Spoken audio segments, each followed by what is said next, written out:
नमस्कार। कार्यक्रम सीधा कुरा जनतासँग हेर्नको निमित्त न्यूज 24 टेलिभिजन हेरेर बस्नुभएका सम्पूर्ण दर्शक महानुभावहरूलाई स्वागत छ। म वीरेन्द्र जैरू।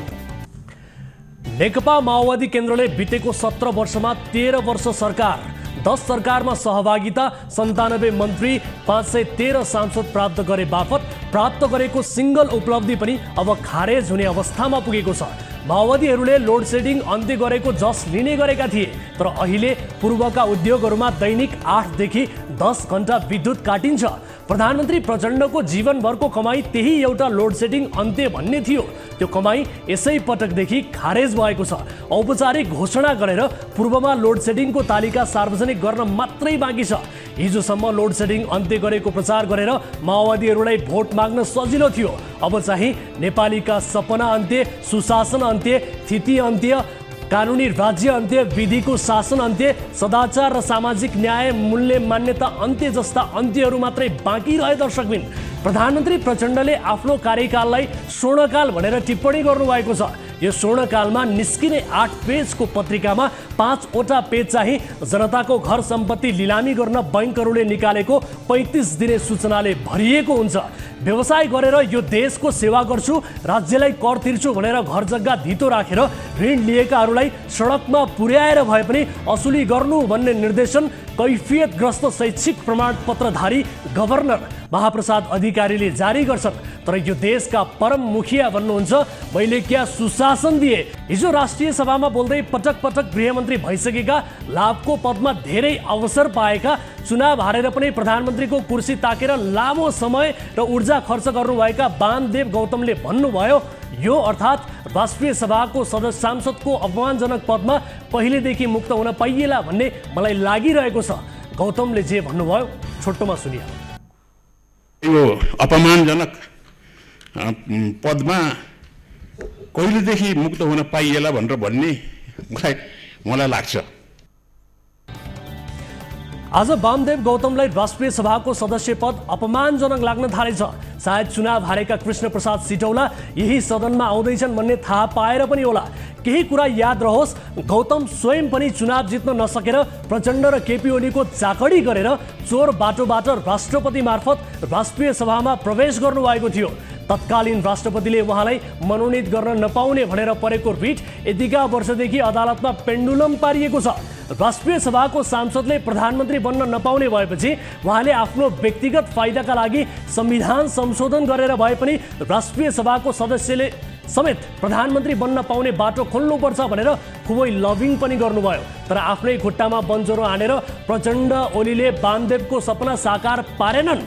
हिजो आज वामदेव गौतम देश विकास नभएकोमा चिन्तित हुनुहुन्छ। देशमा राम्रो स्थिति नबसेको, राम्रो प्रणाली कतै पनि नरहेकोमा दुःख मनाउ गर्नुहुन्छ। तर उहाँ आफै गृहमन्त्री हुँदा सडकमा राखिएका डिभाइडर नाग्दै हिँड्नुहुन्थ्यो। सडकमै यति गर्नेले भित्रभित्रै केसम्म बिगार्नु भएन होला त। नेपालमा सुन तस्करीलाई संस्थागत गर्नेमा उहाँ स्वयं र उहाँको पुत्रको मुख्य भूमिका छ भनेर भन्नेहरू धेरै छन्। दर्शकबिन, उहाँ 3 पटक त यो देशको गृहमन्त्री बन्नुभयो। कृपया यो देशमा कोही त्यस्तो विद्वान बुद्धिजीवी हुनुहुन्छ भने भनिदिनु पर्यो कि गृहमन्त्री हुँदा वामदेव गौतमले यो देशलाई लगाएको कुनै एउटा गुण के हो त? हो, आज राष्ट्रिय सभामा रहनु पर्दा अपमान भयो भन्ने वामदेव गौतम स्वयंले देशका लागि कुनै गुण लगाएर मान पाउने कार्य गर्नुभएको रेकर्ड नै छैन। राष्ट्रिय सभामा मात्रै किन अपमान महसुस गर्नु पर्यो र माननीयज्यू? प्रतिनिधि सभाले चाहिँ आखिर किनै गरेर अघिल्लो अधिवेशनमा जम्मा एउटा हो कि 2वटा विधेयक पास गरेछ। तपाईले जस्तै ठुला गफ हाँक्ने सांसदहरूको भिड त्यता पनि छ। तिनै सांसद जब मन्त्री प्रधानमन्त्री बन्छन् त्यसपछि बालकृष्ण खाँड, ज्ञानेन्द्र बहादुर कार्की, मोहन बस्नेत, सुदन किराती, धनराज गुरुङ, गोकुल बास्कोटा, महेश बस्नेत, पुष्पकमल दाहाल प्रचण्ड आदि बनेर प्रकट हुन्छन्। अहिले मैले भनेका नामहरू नाम मात्र होइनन्, ब्रान्ड हुन्, ब्रान्ड, व्यतिथि र अराजकताका ब्रान्ड। यसकारण राष्ट्रिय सभाले मात्रै मान जोगाउन नसकेको होइन। हुँदा हिजो प्रतिनिधि सभामा जनार्दन शर्माले समेत भनेछन्, हाम्रो देश हामी नै बनाऊ, अरूको दयामायाले देश बन्दैन। जनार्दन शर्माको समेत उपदेश सुन्नुपर्ने भएपछि यहाँ मान र अपमानबारे थप कुनै व्याख्याको आवश्यकता पर्ला र? हिजो प्रतिनिधि सभामा सांसदहरूले हजुरबुवाको पालादेखिका उपदेश र प्रवचन दिए अनि अवैध आम्दानी र सहकारी ठगीलाई प्रोत्साहन गर्ने विधेयक पनि पास गरेर यो देशलाई थप दुःख दिने तयारी गरे। अरू देशमा अभियुक्तलाई प्रहरीले पक्राउ गरेपछि उमाथि अनुसन्धान हुन्छ, हाम्रोमा प्रहरीले गिरफ्तार गरेपछि अभियुक्तहरू घाइते हुन्छन्, अस्पताल पुग्छन्। अरू देशमा अदालतले छाड्ने आदेश दिएपछि अभियुक्तहरू रिहा हुन्छन्, हाम्रोमा डिस्चार्ज हुन्छन्। आजका दिनसम्म नेपाली डाक्टरहरूले अभियुक्तको इच्छा बमोजिम घाइते र बिरामी घोषणा गरिदिँदै आएका छन्। व्यक्तिले अस्पताल पुगेर कुनै परीक्षण गराउनै पर्दैन। डाक्टरजी, मलाई 3 दिन बिरामी पारेर अस्पतालमा भर्ना गरिदिनुस् भनेपछि आज्ञाकारी बालक झै डाक्टरले मान्छे बिरामी बनाइदिन्छन्।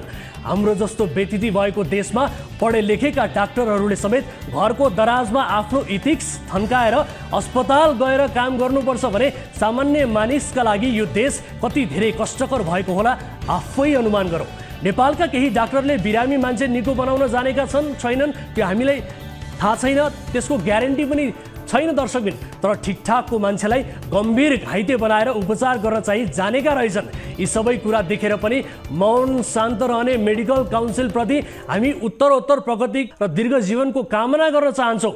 काउन्सिलका पदाधिकारीज्यूहरूप्रति हाम्रो असीम सम्झना पनि। आउनुहोस् सुरु गरौँ जनताको चासो गुनासो र प्रश्न सहितको विशेष कार्यक्रम सीधा कुरा जनतासँग।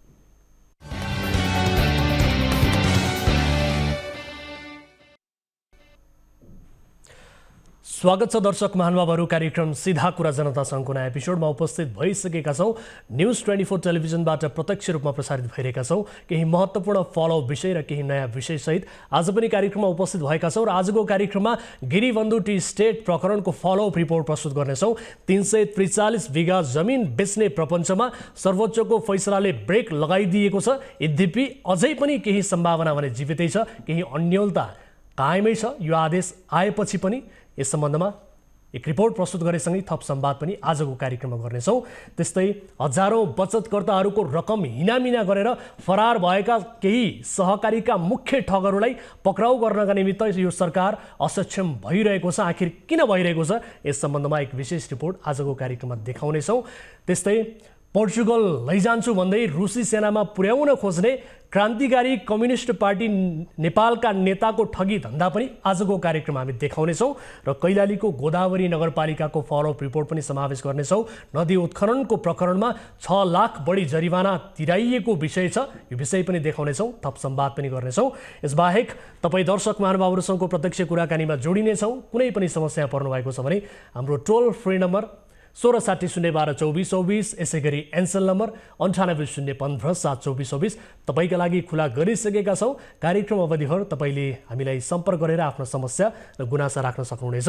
आउनुहोस् कार्यक्रमको सुरुवात गरौँ ताली र गालीको भोटिङ बलबाट। यसअघि हामीले सोधेको प्रश्न थियो, ललितपुर जिल्ला अदालतमा ग्रन्ज जिन्स लगाएका सेवाग्राहीलाई अमर्यादित पोसाक लगाएको भन्दै प्यान्ट खोल्न लगाएर अन्डर गार्मेन्टका रूपमा लिइने भित्री ट्राउजरमा प्रवेश गराइएको छ।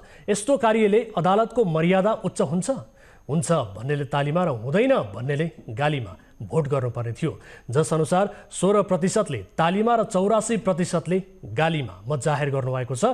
अर्थात् यस्तो कार्यले अदालतको मर्यादा उच्च हुँदैन भन्न सकिन्छ भन्नेमा बढी मत परेको छ।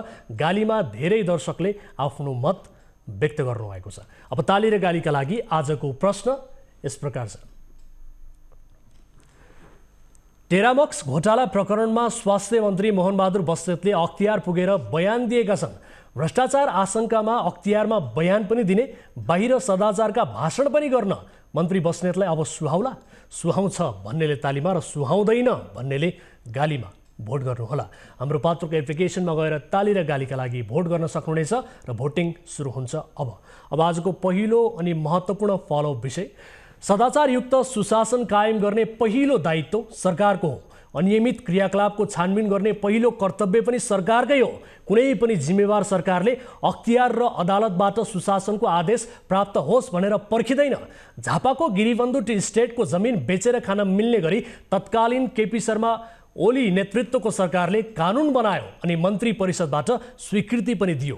ओली सरकारले गरेको त्यो कार्य गलत छ भन्ने कुरा स्वयं ओली र जग्गा बेचेर खान खोज्ने बाहेक सबैले महसुस गरे।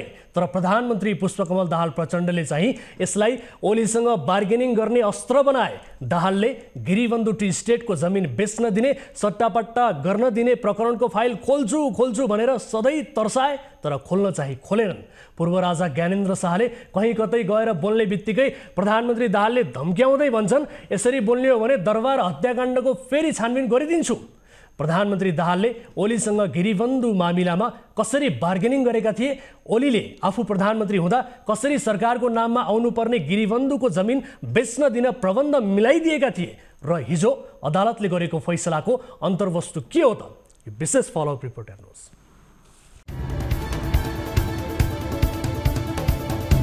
झापाको बिर्तामोड सहरसँगै पूर्व पश्चिम राजमार्गसँग पनि जोडिएको गिरिबन्धु टी स्टेटको 343 बिघा 19 कट्ठा 12 धुर जमिनमा चिया उद्योग बन्द हुँदा स्वत सरकारको नाममा जाने सूचना 29 साल पुस 11 गतेको राजपत्रमा प्रकाशित भएको थियो। यो जमिनलाई नेकपा एमालेका अध्यक्ष केपी शर्मा ओली प्रधानमन्त्री भएको बेला संसदबाट ऐन संशोधन गर्दै सट्टापट्टाको नाममा बेचेर खाने प्रबन्ध मिलाइदिएका थिए। यो विवादका सम्बन्धमा 4 वर्ष अघि परेको रिटमा सर्वोच्च अदालतको संवैधानिक इजलासले बुधबार फैसला गर्दै सरकारले सट्टापट्टाका लागि दिएको स्वीकृति बदर गरेको छ भने हदबन्दी भन्दा बढी जमिन कसैले पनि बाँड्न नपाउने कुरा पुनः स्मरण गराएको छ। तर हदबन्दी लाग्ने जमिनलाई विधि प्रक्रिया मिलाएर सट्टापट्टा गर्ने वा त्यस्तै विधि पुर्याएर बेच्न सजिलो हुने गरी संसदले ऐनमा गरेको संशोधन खारेज गर्न चाहिँ सर्वोच्चले अस्वीकार गरेको छ। फैसलाको पूर्णपाठ आइसकेको छैन, तर बुधबार फैसलाको सार संक्षेप जारी गर्दै सर्वोच्चले जमिन सट्टापट्टा गर्न मूलतः 4 आधार हुनुपर्ने औँल्याएको छ।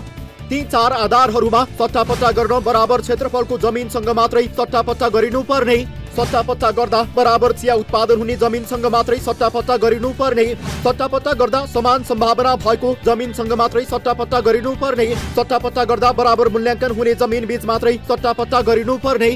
अर्थात् बिर्तामोड सहरमा पूर्व पश्चिम राजमार्गसँग जोडिएको 343 बिघा जमिन अब कुनै दूरदराजको जमिनसँग, कम मूल्याङ्कन भएको जमिनसँग, बराबर चिया उत्पादन नहुने जमिनसँग सट्टापट्टा हुन सक्ने सम्भावना समाप्त भएको छ।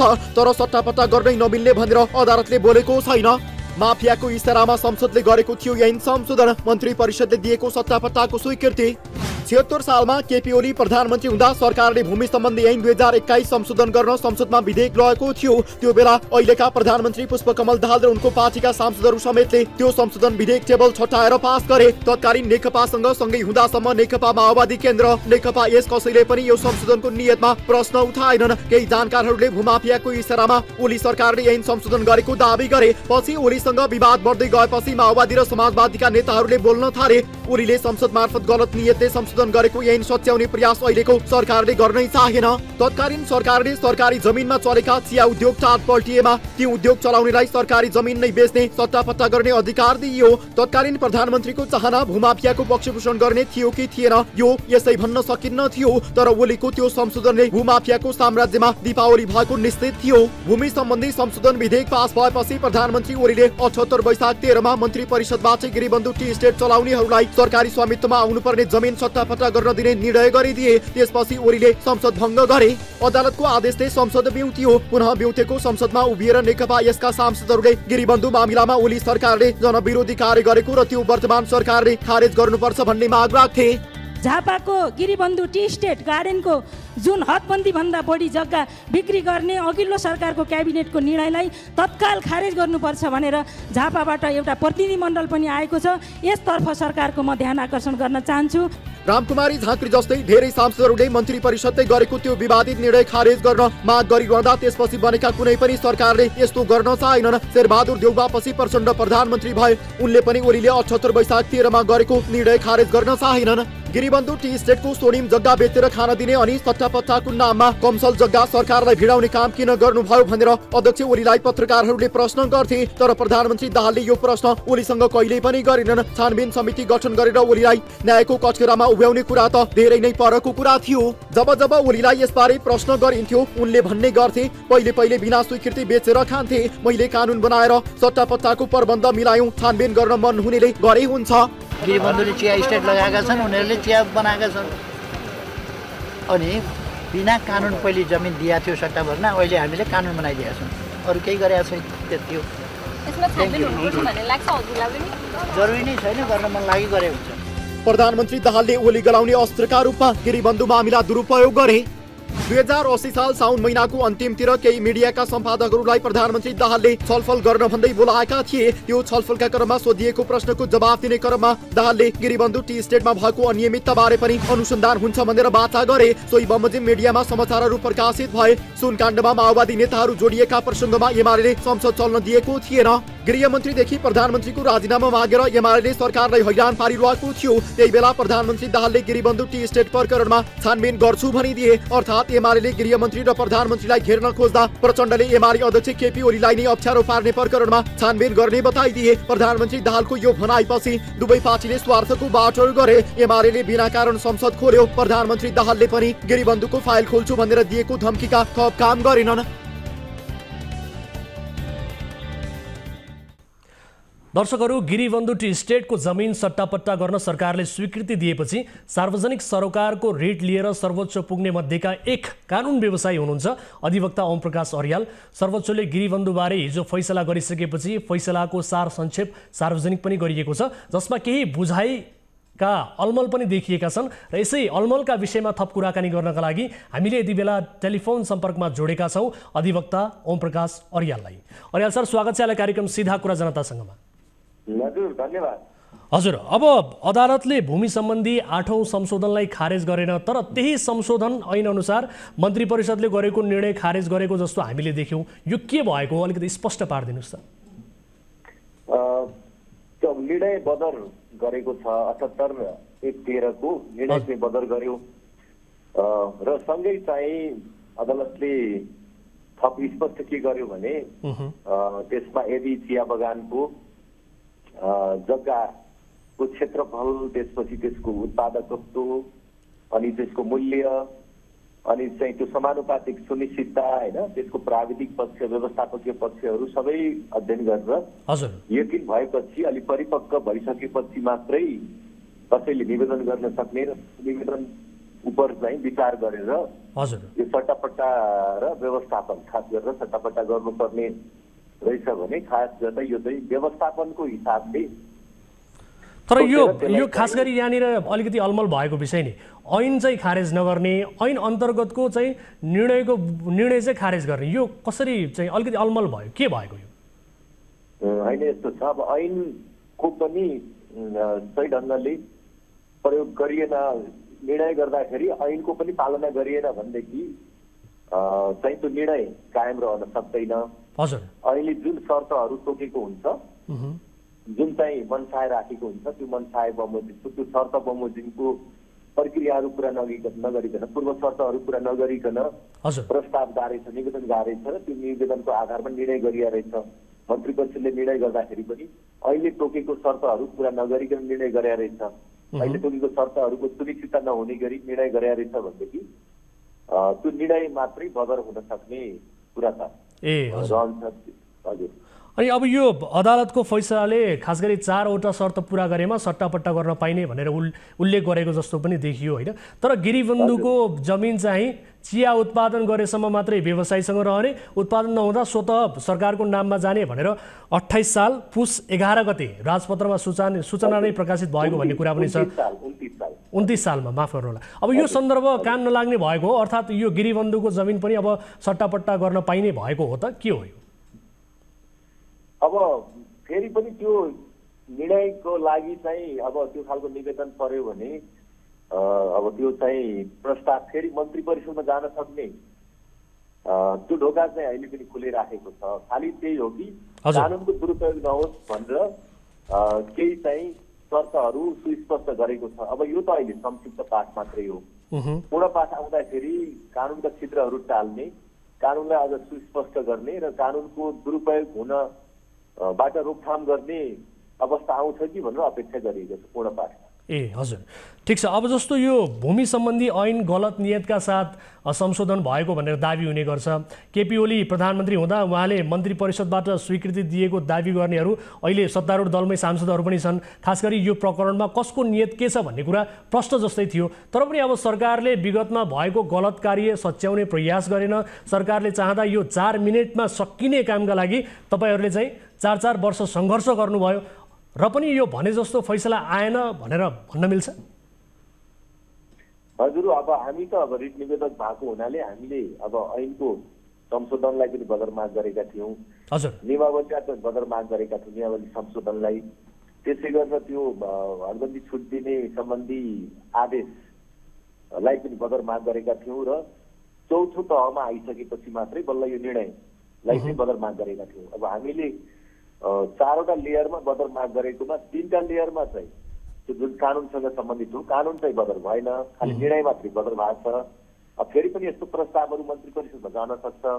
त्यसकारणले अब हामी तनाखो रहनुपर्छ। मिडिया जगत र हामी जस्तो कानुन व्यवसायीहरू चाहिँ अझै पनि तनाखो हुनुपर्छ। दुरुपयोग सरकारले आफ्नो अधिकारको दुरुपयोग गर्न सक्छ भन्ने चाहिँ त्यो महसुस हामीले अहिले पनि गर्नुपर्ने हुन्छ। अब सरकारले चाहेको भए यो विषय पहिले नै टुङ्ग्याउन सक्थ्यो कि सक्दैन थियो भन्नु न? किनभने ओली सरकारपछि देउबा सरकार भयो, देउबा सरकार पछाडि प्रचण्ड सरकार भयो। यो त्यति बेलै टुङ्गिन सक्थ्यो कि सक्दैन थियो त? अहिले कतिपय निर्णय यस्ता हुन्छन्, अब त्यो के छ भने निर्णय मन्त्री परिषदले निर्णय गरिसकेपछि जसको पक्षमा निर्णय गरेको छ उसको लेजिटिमेट एक्सपेक्टेसन अथवा चाहिँ वैध अपेक्षाहरूले पनि कतिपय अधिकारहरू सिर्जना गर्छ। त्यो चाहिँ स्वयं मन्त्री परिषदले एकचोटि दिएर फेरि उसैले चाहिँ त्यसलाई रिभोक गर्यो, त्यसलाई फिर्ता लियो भने कहिलेकाहीँ फेरि उसले चाहिँ मेरो त यति लगानी भइसक्यो, मैले चाहिँ आश्वस्त भएर यहाँसम्मको काम गरेँ, त्यस कारणले पूर्ववत निर्णय चाहिँ कार्यान्वयन गरिपाउँ भनेर चाहिँ कहिलेकाहीँ मुद्दामा जाने पनि अवस्थाहरू रहन्छन्। त्यस कारणले यस्ता विषयहरू जहाँ कानुनी हकको सिर्जना भइसकेको छ भने त्यसलाई फेरि मार्नको लागि चाहिँ त्यसलाई अदालतको आदेशै चाहिने पनि हुन्छ। अदालतले त्यसलाई उत्प्रेषणबाट बदल गर्नुपर्ने हुन्छ। हजुर, ठिक छ। अब एउटा उदाहरणका लागि नि अब तपाईँको जग्गामा मैले कम्पनी खोलेँ अनि मेरो कम्पनी लिक्विडेसनमा गयो। अब मैले तपाईँको जग्गा बेचेर कर्मचारीको तलब बुझाउँछु, सरकारी बग्यौता तिर्छु भनेर भन्न पाउँछु कि पाउँदिनँ त? हो, हामीले यही विषय मूल रूपमा यो विषय त्यसमा छ। एउटा चाहिँ अब सुरुमा जग्गा हदबन्दी लागेको जग्गा अब हदबन्दीबाट जोगिनलाई कम्पनी खोलेर कम्पनीमा सारेर चाहिँ हदबन्दीबाट बचेका छन् केही, तिनीहरूको एउटा हुने भयो। अब कसैले चाहिँ उद्योग खोल्नकै लागि सुरुमा हदबन्दी छुटको चाहिँ सुविधा लिने, त्यसपछि चाहिँ त्यो अनुसार जग्गा किन्ने गरेका छन् भने अब खरिद गरेको जग्गा छ भने अब उसले चाहिँ जुन फरक गर्ने अब साँच्चीकै ऋण तिर्नलाई नै रहेछ भने चाहिँ एउटा हुने गर्छ र त्यसबाट मुनाफा आर्जन गर्ने तुलनात्मक लाभ लिने हिसाबले त्यो जग्गाको व्यापारीकरण गर्ने हिसाबले हो भने त्यसको कुरा वर्जित हुनु पर्यो भन्ने एउटा चाहिँ अब के हुन सक्ला। अब यसको चाहिँ व्याख्या, यसको चाहिँ त्यो कानुनको व्याख्या कसरी गर्ने भन्ने सम्बन्धमा संवैधानिक इजलासले अलि स्पष्ट पार्नुपर्ने हुन्छ। तर एउटा सामान्य प्रश्न नि, कम्पनी घाटामा गयो भनेर चाहिँ नि सरकारको जग्गा बेच्न पाइन्छ त? सट्टापट्टा गर्छु भन्न पाइन्छ त? हो, त्यो भोगाधिकारको लागि मात्रै दिएको। हदबन्दी भन्दा बाहिरको जग्गा, हदबन्दी छुटको जग्गा चाहिँ त्यो स्वामित्वको लागि होइन कि त्यो भोगाधिकारको लागि मात्रै हो। त्यो मूलतः त्यो राष्ट्रकै सम्पत्ति हो, राष्ट्रिय सम्पत्ति हो। त्यसलाई चाहिँ निजीकरण गर्न, त्यसलाई स्वामित्वमा निजी स्वामित्वमा ल्याउन पाइँदैन भन्ने मूल मान्यता खण्डित हुनु हुँदैन। त्यस कारणले अहिले सर्वोच्चको फैसलामा जुन चाहिँ व्यवस्थापन भन्ने शब्द प्रयोग गरिएको छ, सरकारसँग व्यवस्थापनको कुरा गरिएको छ भने व्यवस्थापनको कुरा ठिकै छ, त्यसको प्रयोग गर्ने कुरा, भोगचलन गर्ने कुरा होइन। तर त्यसलाई फेरि भोगचलनको विषयलाई फेरि चाहिँ त्यसलाई स्वामित्वमा परिणत गर्ने कुरा चाहिँ एकदम स्पष्टसँग त्यसलाई वर्जितै गर्नुपर्ने। ठिक छ। तर तपाईँले भनेअनुसार पनि अब यो भूमि सम्बन्धी ऐनको 12(ग)(1) चाहिँ यो इन्भ्यालिड हुनुपर्ने, यो खारेज हुनुपर्ने हो नि त? त्यसो भए त स्वतः रूपमा होइन? त्यसलाई होइन, त्यही त व्याख्याबाट त्यसलाई चाहिँ त्यस्ता क्षेत्रहरू टाल्ने कुरा, जस्तो फरफारक गर्ने, अब लिक्विडेसनमै जानुपर्ने भयो, अब दायित्व नै फरफारक गर्नुपर्ने भयो। अब अहिले चाहिँ अब कुनै उद्योग खोल्नलाई जग्गा चाहिने, जग्गाको मूल्य अत्यन्तै बढी हुने, हजुर, अनि जग्गा धेरै चाहिने होइन, कृषि फार्म गर्नलाई कुनै उद्योग गर्नलाई जग्गा धेरै चाहिने। अब पछि कुनै कारणले चाहिँ अब त्यो कम्पनी चल्न सकेन, अब ऋणमा डुब्यो भनेदेखि अब ऋण त तिर्न पाउनु पर्यो, किन भन्दा ऋणै खोजेर चाहिँ जग्गा किनेको हुनसक्छ भन्ने एउटा चाहिँ दृष्टिकोण रहन सक्छ। त्यो एउटा दायित्व फरफारक गर्ने सम्मको कुरा चाहिँ ऐनमा लेखिया हो। यद्यपि त्यो आदेशमा चाहिँ हदबन्दी छुट दिने सम्बन्धी आदेशमा चाहिँ फेरि हदबन्दी छुटको जग्गा चाहिँ ब्याङ्कमा भित्र राख्न पाइँदैन भन्ने कुराहरू लेखिया छ। त्यस कारण यसमा चाहिँ यदि खरिद गरेको जग्गा हो भने दायित्व फरफारक गर्नेसँग सम्बन्धित विषयमा एउटा हुनसक्छ। तर कम्पनी लिक्विडेसनमा गयो, कम्पनी खारेज भयो भन्नेमा कहिलेकाहीँ लिक्विडेसनमा त सेयर होल्डर बिचको चाहिँ द्वन्द्वले पनि त लिक्विडेसनमा जान्छ, विघटन हुन्छ नि त। त्यस्तो अवस्थामा त्यो एउटा बहाना बनाएर चाहिँ त्यसबाट मुनाफा आर्जन गर्ने, खास गरेर यसलाई व्यापारीकरण गर्नु भएन भन्ने कुरा हो। यसलाई चाहिँ व्यापारिक मुनाफाको, जमिनलाई चाहिँ व्यापारिक मुनाफाको विषय बनाउने, जुन हदबन्दी छुट लिएर व्यापारिक एउटा चाहिँ मुनाफाको विषय बनाउने गरी जसरी कानुन आयो त्यसमा हाम्रो अलि बढी नै यसमा चाहिँ विरोध अथवा आपत्ति हो होइन। अहिले घर जग्गा व्यवसायको लागि पनि हदबन्दी छुट दिने भनेर अब जग्गा व्यवसायलाई पनि भनेको यहाँ आवासको प्रबन्ध गर्ने राज्यको दायित्व हो, राज्यले जिम्मा लिएर गर्नुपर्ने कुरा हो, राज्यले जिम्मा लिएर चाहिँ अधिकार प्रचलन गर्नुपर्ने कुरा हो। तर यहाँ अब जग्गालाई पनि एउटा व्यापारिक वस्तु बनाउने कुरा, त्यो नीति नै गलत हो कि जग्गालाई व्यापारिक वस्तु बनाउने, हदबन्दी छुट दिएर व्यापारिक वस्तु बनाउने र हदबन्दी छुटका जग्गाहरूलाई पनि फेरि चाहिँ त्यसलाई चाहिँ त्यसको स्वामित्व निजी स्वामित्वमा लगेर फेरि चाहिँ व्यापारिक वस्तु बनाउने कुरा चाहिँ यो राष्ट्रिय हित विपरीतको कुरा हो। ठिक छ। अब हिजोका दिनमा चाहिँ खास गरी यो शङ्कास्पद तरिकाले सरकारले भूमि सम्बन्धी यो ऐनलाई संशोधन गर्यो। अब यसको भुल सुधार गर्नका निमित्त अथवा भोलि पनि फेरि यस्तै दिन नआओस् भन्नका निमित्त एकपटक फेरि भूमि सम्बन्धी यो ऐनलाई संशोधन गर्न यो सरकारले विगतको गल्ती सच्याउनका निमित्त चाहिँ यो सरकारले यो संशोधन गर्नुपर्छ भन्ने तपाईँलाई लाग्छ कि लाग्दैन? के भन्नु लाग्छ? एकदम भ्रष्ट मान्यता हजुर के लाग्छ। अहिले ऐनमा जे संशोधन भएको छ त्यो संशोधनको दुरुपयोग हुन सक्छ अहिले पनि। त्यस कारणले त्यहाँ चाहिँ ती छिद्रहरू टाल्नुपर्छ। मन्त्री परिषदलाई धेरै स्वविवेक दिनु हुँदैन। त्यो चाहिँ विधायिकाले कानुन बनाएर मन्त्री परिषदले के कस्तो अवस्थामा के गर्न पाउने के नपाउने भन्ने कुराहरू सुस्पष्ट हुनुपर्छ। नत्र नीतिगत भ्रष्टाचारको लागि ठाउँहरू रहन्छ। किन भन्दा यत्रो ठुलो अरबौँको चलखेल हुँदाखेरि मन्त्री परिषदलाई किन्नलाई के छ र? मन्त्री परिषद लाई 2-4 करोडमा मन्त्री परिषदलाई प्रभावित पार्न सक्ने अवस्था रहन्छ भनेपछि यत्रो अरबौँको हदबन्दी छुटको जग्गा भनेको त अब त्यो चाहिँ चिया बगानहरू भडेरीको रूपमा बेच्दाखेरि त अरबौँ खरबौँ हुने भयो नि त। तुलनात्मक लाभ त कति हुन्छ? तुलनात्मक लाभ अब खरबौँ हुने भएपछि 1-2 अरब चाहिँ अब यो रिश्वतमा खर्च गरिदियो भनेदेखि त जे पनि हुन सक्ने भयो नि त। देशको राजनीतिक अवस्था नै उलटपुलट हुनसक्छ, राजनीति नै उलटपुलट हुनसक्छ, देशको अर्थतन्त्र नै उलटपुलट हुनसक्छ। अब नयाँ धनी वर्ग जसले कामै नगरिकन उद्योग बन्द गरेर यो चाहिँ जग्गा कारोबार गरेर नयाँ धनी वर्ग जन्मिन सक्छ। यसले चाहिँ विकृतिहरू जन्माउन सक्छ, उद्योगहरू नष्ट हुन सक्छन्। त्यसकारण खालि तुलनात्मक लाभ हेरेर मात्रै यो जग्गालाई चाहिँ व्यापारिक वस्तु बनाउने जुन चाहिँ त्यो सम्भावना छ त्यसलाई पूर्ण रूपमा बन्देज लगाउनु पर्छ। हस् अर्याल सर, समय र संवादका लागि यहाँलाई धेरै धेरै धन्यवाद। हस्, धन्यवाद। दर्शक महानुभावहरू, हामीले गिरीबन्धु टी स्टेटका सन्दर्भमा थप कुराकानी पनि गऱ्यौँ। कार्यक्रममा यति बेला बालो भएको छ ब्रेक पछाडि फेरि आउनेछौँ। विशेष रिपोर्टहरू बाँकी छन्। अहिलेलाई छोटो ब्रेक।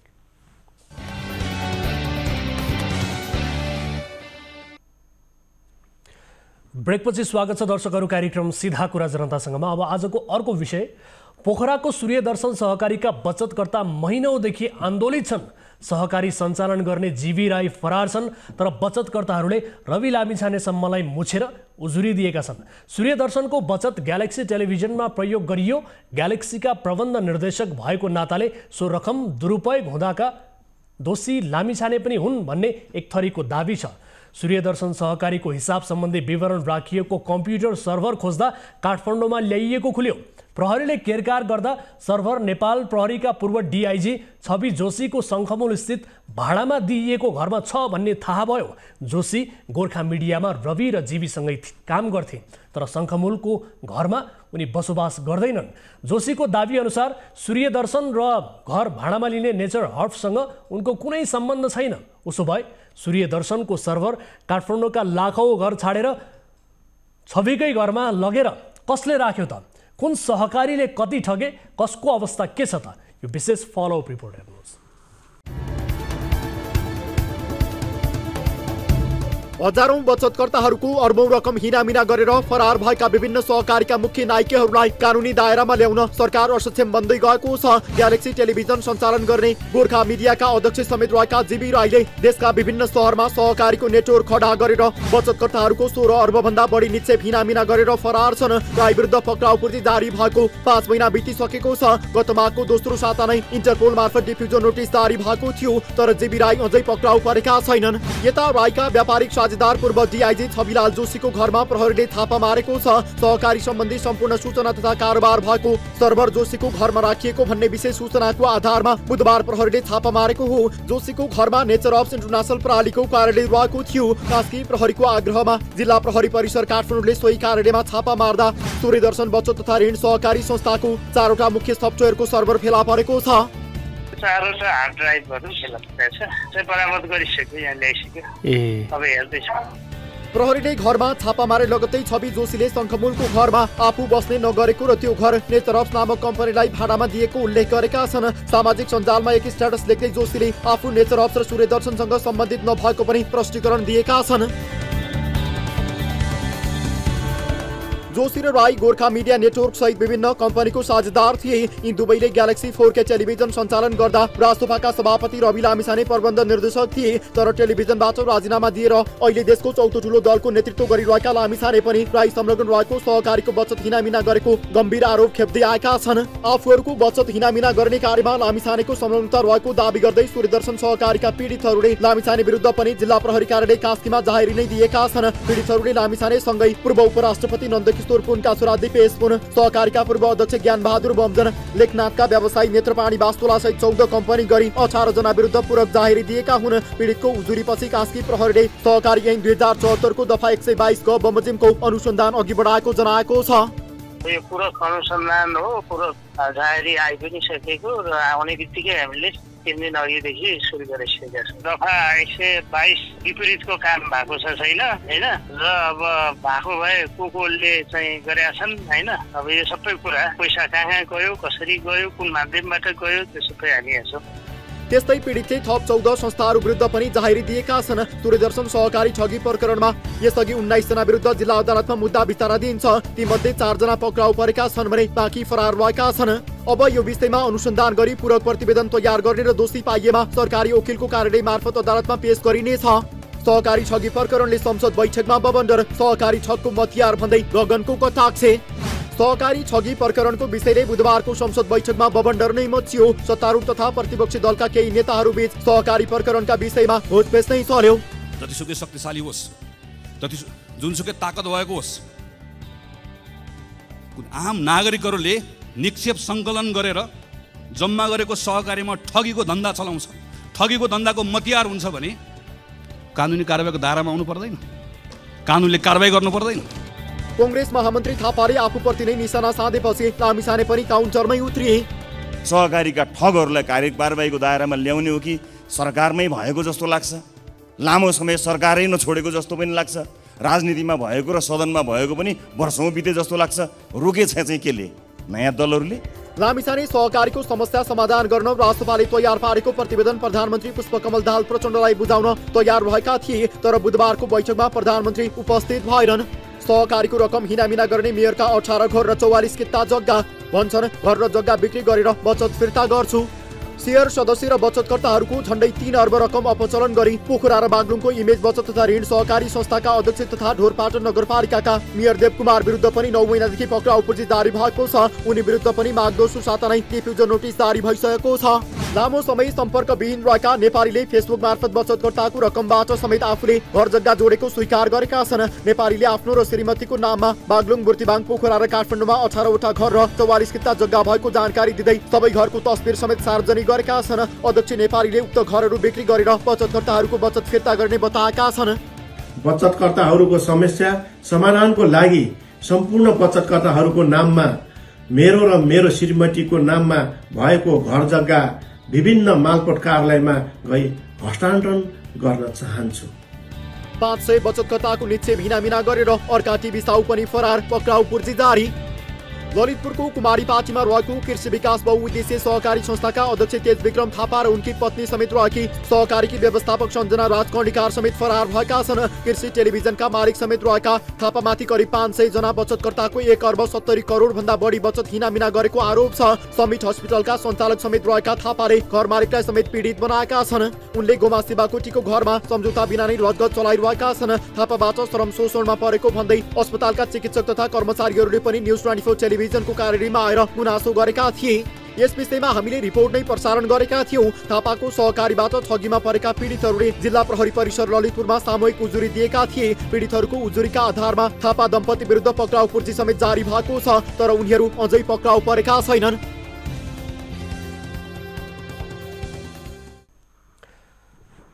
दर्शक महानुभावहरू, यस विषयमा हामीले खास गरी नेपाल प्रहरीका पूर्व डिआइजी छवि जोशीसँग प्रत्यक्ष रूपमा संवाद गर्ने प्रयास गरेका थियौँ। उहाँ हाम्रो सम्पर्कमा पनि आउनु भएको थियो, तर उहाँले यसबारे आफू नबोल्ने बताउनु भएको छ। खैर, उहाँले आफ्नो फेसबुक स्ट्याटसमा जे राख्नु भएको छ, यसमा मेरो कुनै पनि किसिमको संलग्नता छैन भन्ने किसिमको जुन दावी गर्नुभएको छ, यो दावी हामीले उहाँको दावी रिपोर्टमा समावेश पनि गरेका छौँ। उहाँसँगै कुराकानी गर्ने हाम्रो सोच पनि थियो, तर उहाँ सम्पर्कमा आउन मान्नु भएन। त्यस सँगसँगै हामीले अन्य सहकारीसँग जोडिएका ठगी प्रकरणलाई पनि हामीले यस रिपोर्टमा समावेश गरेका छौँ। यो विषयलाई हामी थप फलोअप गर्छौँ, किनभने प्रहरीले पनि अनुसन्धान अघि बढाइ नै रहेको छ। तर सरकार यी मुख्य नायिके जो सहकारी ठगी प्रकरणका मुख्य नायकी छन्, यिनलाई पक्राउ गर्नका निमित्त असक्षम साबित भइरहेको छ, जसका कारण ती बचतकर्ताहरू अझै पनि आन्दोलित छन्। उनीहरूले आफूले बचत गरेको पैसा फिर्ता पाउने अवस्था बन्न सकेको छैन। यो विषयलाई फलोअप गर्नेछौँ। अब अर्को विषयतर्फ यहाँको ध्यान आकर्षण गराइहाल्छु। नाम भूपेन्द्र नेउपाने, पेसा राजनीति। राजनीति पनि यस्तो राजनीतिक दलबाट कि त्यो दल सुन्दै मानिसहरूले कडा र क्रान्तिकारी कम्युनिस्ट जस्तो अनुभूति गर्छन्। हो, मोहन वैद्य नेतृत्वको क्रान्तिकारी कम्युनिस्ट पार्टीका नेता भूपेन्द्र नेउपाने अहिले आफ्नो दाजुभाइ, काका, भतिजहरूलाई ठगेर फरार छन्। उनी विरुद्ध पक्राउ पूर्जी पनि जारी भएको छ। पोर्चुगल लैजाने भनेर भूपेन्द्रले रकम असुली गरे, त्यसपछि उनले अजरबैजान पुर्याए, त्यहाँबाट दुबई ल्याए, त्यसपछि रुसी सेनामा पठाउन खोजेपछि पीडितहरू भागेर नेपाल आइपुगे। कम्युनिस्ट राजनीति गर्ने भूपेन्द्रबाट पीडित भएकाहरूले आफ्नो पीडा कसरी सुनाए त? यो रिपोर्टमा हेर्नु होला।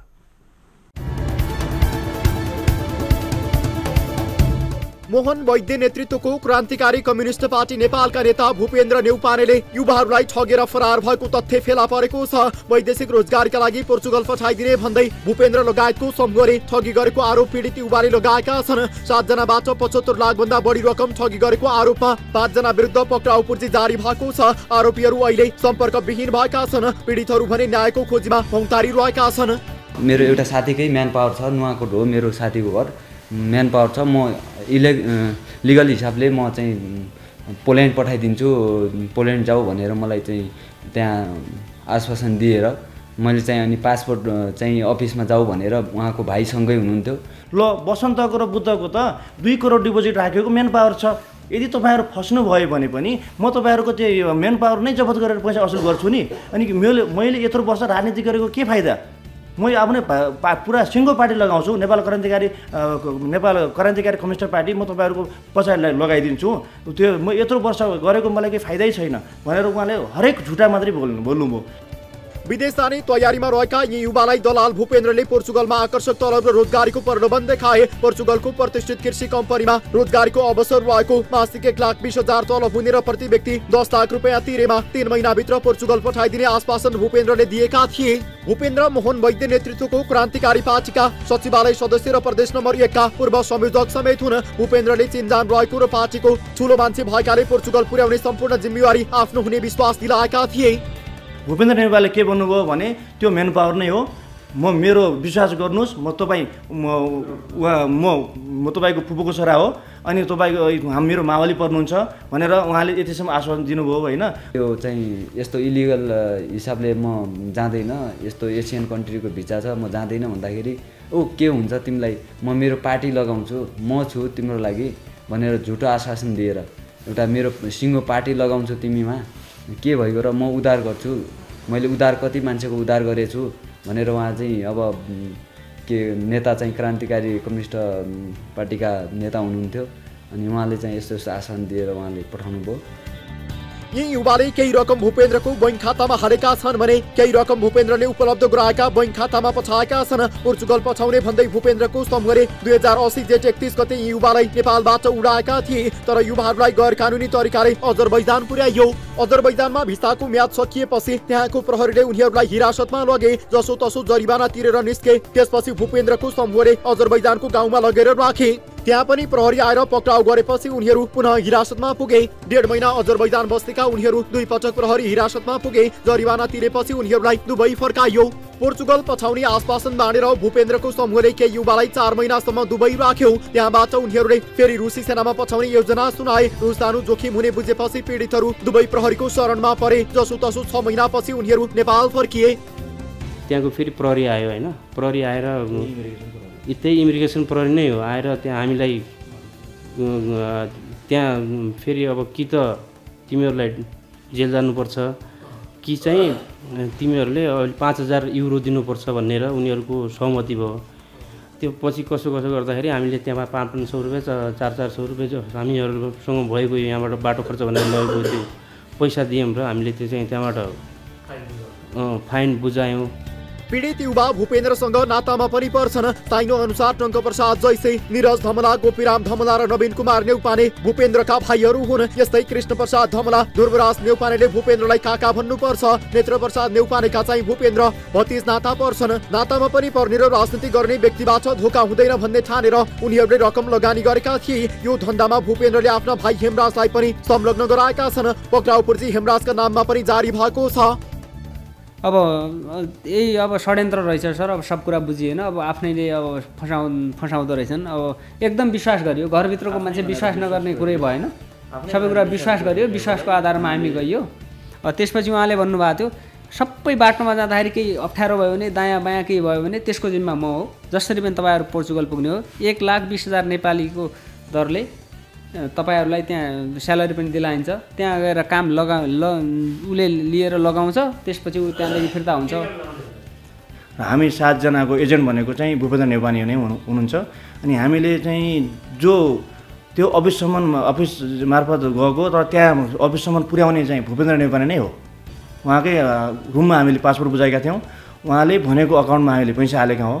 अनि उहाँले भने बमोजिम हामी अजरबैजान गयौँ। अजरबैजान जाँदाखेरि उहाँ उसले भनेको ठाउँमा अगाडि बढाउन सकेन। लिगली हिसाबले पुर्याउँछु भनेर बसन्तले भनिरहेको थियो, तर कुनै पनि लिगली काम भन्दा त उसले कुनै पनि इलिगल काम पनि गर्न सकेन। त्यहाँ भूपेन्द्रका एक साथीको काठमाडौँ धुम्बाराईमा रहेको कन्सल्टेन्सी मार्फत यो धन्दा चलाउँथे। सोही कन्सल्टेन्सीको नाम भजाएर उनले युवालाई विदेशमा बिचल्ली पार्थे। अलपत्र परेकाहरूलाई नफर्काउन र कुनै सहयोग नगर्न कन्सल्टेन्सीलाई दबाब पनि दिन्थे। पीडितहरूले वैदेशिक रोजगार विभागमा उजुरी दिएपछि 5 जना विरुद्ध पक्राउ पूर्जी जारी भएको छ। कन्सल्टेन्सीका प्रबन्धक रोजिन नेउपाने, बुद्ध 5 कोटी र वसन्त पुडासैनी विरुद्ध पनि पक्राउ पूर्जी जारी भएको छ। काठमाडौँ उपत्यका अपराध अनुसन्धान कार्यालयले कन्सल्टेन्सीको प्रबन्धक समेत रहेका 24 वर्षीय रोजिन नेउपानेलाई माघ 11 गते पक्राउ गरी अनुसन्धान गरिरहेको छ। यो धन्दाका मुख्य पात्र भूपेन्द्र बर्दिया ठाकुर बाबा एक डुम्रेनीका हुन्।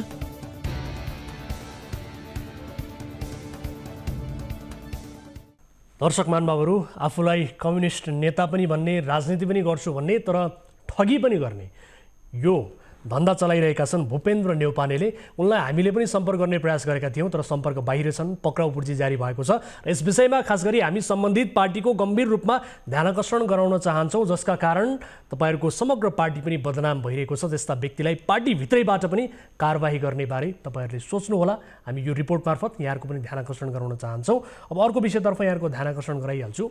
शासकीय अराजकता सङ्घीय वा प्रदेशतिर मात्र छैन, स्थानीय सरकारहरूले कस्तो शासन चलाएका छन् त्यसबारे निगरानी गर्ने, त्यहाँ खबरदारी गरिदिने कोही पनि हुँदैनन्। वनको जग्गा मिच्ने, शिलालेख फुटाउने, पुरानो भवन उद्घाटन गर्ने, सार्वजनिक जमिनमा काङ्ग्रेसको पार्टी कार्यालय बनाउन खोज्ने जस्ता विवादित कार्यहरूबाट चर्चामा आएका कैलालीको गोदावरी नगरपालिकाका प्रमुख वीरेन्द्र भट्टकै मौन स्वीकृतिमा नदीहरूमा अवैध उत्खनन जारी थियो। यस्तो दोहन गर्ने केही उपकरणलाई स्थानीय प्रशासनले नियन्त्रणमा लियो। अहिले जिल्ला समन्वय समितिले 6,09,000 जरिवाना गरायो। घटनाक्रम यहाँसम्म आउनुको एक कारक मेयर वीरेन्द्र भट्ट पनि थिए, तर भट्टको शैली फेरिएको छैन। उनले कटाउनै नमिल्ने उपमेयरको अधिकार कटौती गरेर अरूलाई नै अनुगमन समितिको संयोजक बनाएका छन्। कैलालीबाट टिभी जर्नलिस्ट खेम ढुङ्गाना र लोकुसिंह ठकुरीले पठाएको यो विशेष फलोअप रिपोर्ट हेर्नुहोस्। कैलालीको गोदावरी नगरपालिका स्थित 3वटा नदीबाट नियन्त्रणमा लिएका 19 ढुवानी साधनलाई 6,09,000 जरिवाना गरिएको छ। नदीजन्य पदार्थ अनुगमन जिल्ला स्तरीय समितिको बुधबार बसेको बैठकले यस्तो निर्णय गरेको हो। प्रदेश सरकारको आर्थिक ऐनको अनुसूची 7 बमोजिम जरिवाना गर्ने निर्णय भएको हो। अनुगमन समितिको बैठकले उक्त जरिवाना गोदावरी नगरपालिकाले नै असुल उपर गर्ने, नदीमा भण्डारण गरिएको नदीजन्य पदार्थ तोकिएको समयमा हटाउने, तोकिएको समयमा नहटाई जफत गरिने, हरेक स्थानीय त हरेक खोला नालाको वातावरण प्रभाव मूल्याङ्कनको एक प्रति जिल्ला प्रशासन कार्यालयमा बुझाउने निर्णय पनि भएको छ। नदीजन्य पदार्थ अनुगमन जिल्ला स्तरीय समितिले आइतबार गोदावरी नगरपालिका भित्रका गोदावरी, खुचिया र खैराना खोलाबाट 6वटा एक्साभेटर, 10वटा टिप्पर र 3वटा ट्र्याक्टर नियन्त्रणमा लिएको थियो। सबै ढुवानीका साधनहरू इलाका प्रहरी कार्यालय माला खेतीमा राखिएका थिए। अनुगमन समिति नै अवैध ठहर, उपमेयरको नेतृत्वमा समिति गठन गर्न निर्देशन। जिल्ला समन्वय समितिको नेतृत्वमा रहेको नदीजन्य पदार्थ अनुगमन जिल्ला स्तरीय समितिले गोदावरी नगरपालिकामा वडा सदस्यको नेतृत्वमा गठन गरिएको 5 सदस्यीय अनुगमन समिति अवैध ठहर गर्दै उपमेयरको नेतृत्वमा समिति गठन गर्न निर्देशन दिएको छ। यस्तै समितिले उत्खनन हुने नदीको स्थान तोकेर त्यसको 4 किल्ला तोक्नुपर्ने, तोकिएको हरेक स्थानको लम्बाइ, चौडाइ र गहिराई वातावरण प्रभाव मूल्याङ्कनमा अनिवार्य हुनुपर्ने, नदीजन्य पदार्थ उत्खनन हुने स्थानमा स्पष्ट देखिने गरी त्यसको लम्बाइ, चौडाइ र गहिराई देखिने बोर्ड राख्नुपर्ने पनि निर्देशनात्मक निर्णय गरेको छ। यसअघि नगरपालिकाका मेयर वीरेन्द्र भट्टले आफू अनुकूल हुने गरी वडा नम्बर 2 का वडा सदस्य देवराज भाटको संयोजकत्वमा अनुगमन समिति गठन गरेका थिए। समिति गठन भएपछि उपमेयर शारदा देवी रोकायाले अधिकार खोसिएको भन्दै विरोध गर्दा पनि बहुमतको दम्ब देखाउँदै भट्टले सो समिति बनाएका थिए। अब बहुमत उहाँको छ, त्यसले हामीले कुरा जति राखे पनि टेबलै फोडे पनि अब उहाँको पास चाहिँ भइहाल्छ, बहुमत छैन हाम्रो। जिल्ला स्तरीय विपद व्यवस्थापन समितिको निर्णय बिना खोला नालामा एक्साभेटरको प्रयोग कानुनमा वर्जित छ, तर गोदावरी नगरपालिकाले भने एक्साभेटर नदीमा प्रयोग गर्न पाउने गरी 58वटा निर्माण कम्पनीलाई स्वीकृति दिएको छ। नगरपालिकाको अभिलेखमा 1 महिनाका लागि भन्दै 58वटा कम्पनीले अनुमति लिएर नदीमा प्रवेश पाएका छन्। तीमध्ये नदीबाट कति बाहिरी र कति नदीमै छन् भन्ने तथ्याङ्क समेत नगरपालिकासँग छैन। आफू अनुकूलको समिति बनाई 1 महिनाको शुल्क लिएर प्रवेश दिने र अन्य महिनाको शुल्क मिलेमतमा समितिले नै बुझ्दै गरेको सुरतको दाबी छ।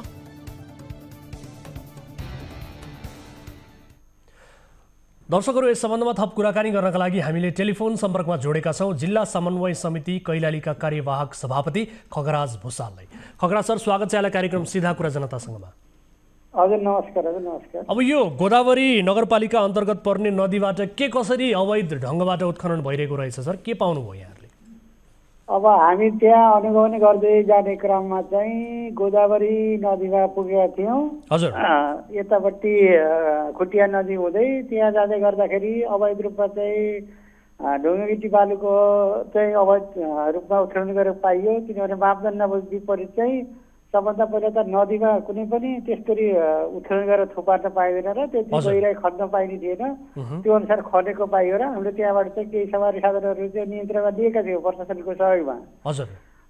अनि तिनलाई चाहिँ केही जरिवाना गरेर अहिले चाहिँ छोडिएको छ र उहाँहरूले चाहिँ अलिकति आन्तरिक अनुगमनमा चाहिँ अलिक कमी भयो भन्ने महसुस पनि उहाँले गर्नुभएको छ र हामीले पनि आन्तरिक अनुगमनलाई चाहिँ अलिकति बढाउनु पर्यो भन्ने कुरा चाहिँ गरेर चाहिँ छोडेका छौँ। अब मेयरले आफूले सोचेअनुसार नदीको दोहन गर्न पाइयोस् अनि आफूले सोचेअनुसारको अनुगमन पनि होस् भन्ने उद्देश्यले आफ्नै राजनैतिक दलका सम्बन्धित मान्छेलाई चाहिँ अनुगमन समितिको संयोजक पनि बनाउनु भएछ, जबकि संविधानले समितिको संयोजक उपमेयर बन्नुपर्ने प्रावधान छ। यस्तो कार्य गर्न पाइन्छ र भने? होइन, त्यो कुरामा त हामीले मेयरसँग पनि कुराकानी गऱ्यौँ। उहाँले चाहिँ के भन्नुभयो भने होइन, त्यो विषयमा चाहिँ अनुगमन समिति चाहिँ छुट्टै होइन, हामीले चाहिँ यो नदीजन्य पदार्थको चाहिँ चोरी निकासी नहोस् भनेर चाहिँ रसिदहरू ठेलीहरू चेक गर्नको लागि रसिद काटेको छ कि छैन भन्नको लागि चाहिँ त्यो अनुगमन समिति बनाएका हौँ। अनुगमन समिति भनेको त उपप्रमुखकै नेतृत्वमा हुन्छ, उहाँले नै गर्नुपर्छ भन्ने कुरा चाहिँ हामीसँग गर्नुभएको थियो र हामीले त्यहाँ छलफल गरेपछि पनि अनुगमन समिति चाहिँ उपप्रमुखकै नेतृत्व हुन्छ र त्यसलाई सघाउनको लागि चाहिँ अर्को समिति भए पनि ठिकै छ, उहाँकै उपप्रमुखकै नेतृत्वमा सघाउने गरेको समिति हो भने ठिकै छ भन्ने कुराकानी चाहिँ छलफलमा चाहिँ चलेको थियो। त्यसो भए उहाँले अर्को समिति चाहिँ किन बनाउनु भएको रहेछ त? त्यो समितिलाई त तपाईँहरूले अवैध ठहर गर्नु होइन? नदीजन्य पदार्थको चाहिँ कुनैले कसैले ठेली काट्छ काट्दैन त्यसको लागि चाहिँ रेखदेख गर्नको लागि मात्रै समिति बनाएको हो। यो चाहिँ उपमेयरको समितिलाई चाहिँ बाइपास गर्नको लागि होइन, उहाँकै सहयोगको लागि बनाएको भनेर चाहिँ हामीसँग भन्नुभयो। त्यसो भए तपाईँले पत्याउनु भयो त? यसबारे उपमेयरलाई सोध्नुभयो उहाँको असन्तुष्टि के छ, उहाँको भनाइ के छ? तपाईँले सोध्नुभयो? उहाँको उपमेयर चाहिँ हामी अनुगमन गर्ने क्रममै पनि उहाँ चाहिँ हामी नदीकै किनारमा चाहिँ भेट हुन थियो होइन। मलाई चाहिँ अलिकति उहाँले चाहिँ बाइपास गर्नुभयो भन्ने कुरा त हामीसँग राख्नु भएको थियो। त्यस पछाडि त्यहाँ चाहिँ छलफल गर्ने क्रममा चाहिँ उहाँले त्यस्तो असन्तुष्टि चाहिँ के गर्नु भने कम्तीमा अनुगमन समिति तलको बनाए पनि हामीलाई चाहिँ रिपोर्ट गर्नुपर्थ्यो, हामीलाई चाहिँ त्यो रिपोर्ट चाहिँ गरिएन, यस्तो चाहिँ भएछ, हामी पनि त्यहाँ चाहिँ पुग्न सकिएन भन्ने कुरा चाहिँ गर्नुभएको थियो। अनि अब यो अर्को जुन अनुगमन समिति छ यसलाई चाहिँ तपाईँहरूले अब सञ्चालन गरिरहनु ठिकै छ, यो समिति ठिकै छ भनेर ओके गर्नुभयो कि अथवा त्यसलाई अवैध ठहर गर्नुभयो त के हो? होइन होइन, त्यो समितिले चाहिँ जो उपप्रमुख नेतृत्वमा संविधानले दिएको अधिकार अनुसारको उपसमितिलाई उपप्रमुख हुन्छ उहाँलाई नै सहयोग गर्ने गरी चाहिँ हो भने ठिक छ, उहाँलाई चाहिँ सहयोग गर्नुपर्छ। उपप्रमुखकै नेतृत्वमा रहने गरी उहाँलाई सहयोग गर्ने भए ठिक छ, नत्र भने त यसरी अर्को चाहिँ बनाउन चाहिँ त्यति उचित हुँदैन, संविधान बर्खिलाप हुन्छ भन्ने कुरा चाहिँ हामीले त्यहाँ चाहिँ कुराकानी छलफल चाहिँ भयो। अब 1 वर्ष अघि नै हामीले यो नगरपालिकामा नदी उत्खनन भइरहेको विषयमा रिपोर्टिङ गरेका थियौँ, देखाएका थियौँ। त्यति बेला तपाईँहरूको ध्यान चाहिँ किन पुगेन होला? किनभने यो जिल्ला समन्वय समिति नै हो यसको त मेन अनुगमन गर्ने जिम्मेवारीमा रहेको होइन त? तपाईँहरूको ध्यान चाहिँ किन? 1 वर्ष अगाडिको त ठ्याक्कै त्यो क्लिप चाहिँ मलाई थाहा भएन, हजुरहरूले प्रचार गरेको पनि थाहा भएन सर। जति बेला अहिलेको चाहिँ अब त्यो 1 वर्ष अगाडि चाहिँ एक त हाम्रो पनि प्रमुखजी चाहिँ अलिकति बिरामी हुनुहुन्थ्यो, त्यस पछाडि मृत्यु भयो, त्यसमा हामी अलिकति अल्झिएका पनि थियौँ, अलिकति हामी अनुगमन जान पनि सकेनौँ, त्यसलाई हामीले पनि स्वीकार्नुपर्छ। त्यस पछाडि अहिले जति बेला चाहिँ यहाँ चाहिँ अलिकति नदीजन्य पदार्थमा चाहिँ अलिकति गडबडी भयो भन्ने सुनेपछि मिडियाबाटै आएपछि हामी चाहिँ त्यहाँ चाहिँ गएका छौँ र त्यहाँ जाँदाखेरि अलिकति कमजोरी भएको देखेपछि नै हामीले चाहिँ एक्सन लिएको चाहिँ हो। हस्, यस विषयलाई फलोअप गर्छौँ। तपाईँहरूले पनि अनुगमनमा अलिकति सक्रियता बढाउनु पर्ने देखिएको अवस्था छ। समय र संवादका लागि धन्यवाद सर।